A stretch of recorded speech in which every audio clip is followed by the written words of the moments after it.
We want to get to our other big story today. Hundreds of Americans evacuated from the epicenter of China's coronavirus outbreak are coming home to the U.S. this morning. One plane landed just north of San Francisco only minutes ago. A second plane is expected soon. And another American is one of 10 passengers on a cruise ship in Japan who tested positive for the virus. The overall death toll is approaching 500, with more than 24,000 people infected overall. Ramy Inocencio is in Beijing for us. Ramy, good morning. What about those Americans in China? Good morning. Yeah, we now know more than 500 Americans have been evacuated out of Wuhan, but time is running out for any U.S. citizens still there. That's because the State Department has confirmed that they are now planning no more flights after tomorrow. Desperate to get home, around 350 U.S. citizens boarded two planes last night to escape Wuhan, the center of the coronavirus epidemic.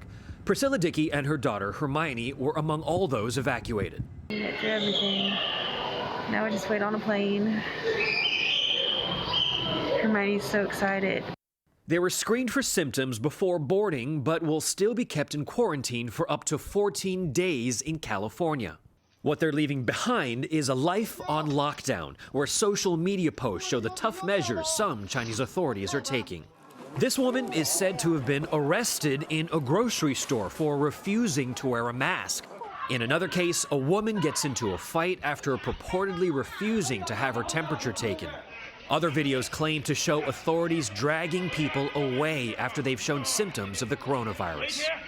Beijing has mobilized more than 7,000 tons of supplies for people in Wuhan, with the army laying out thousands of empty beds for more patients. But infections in the epicenter are spreading rapidly. Experts have said that this epidemic could turn into a pandemic. How close are we to that?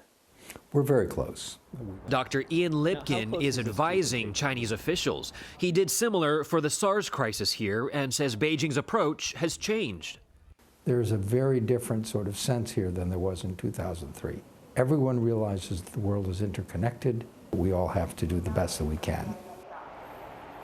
And in Hong Kong, the city has now confirmed its first death from the coronavirus. That is just the second outside of mainland China after the Philippines. And take a look at this really compelling drone video out of Hong Kong. You can see so many people standing in line by the thousands just to buy a mask to protect themselves. We've just got a few here in Beijing, but I can tell you across China, across Asia, and across America, it's really difficult to find these. A very hot commodity. Anthony. Well, all right. Ramy Inocencio in Beijing. Thanks, Ramy.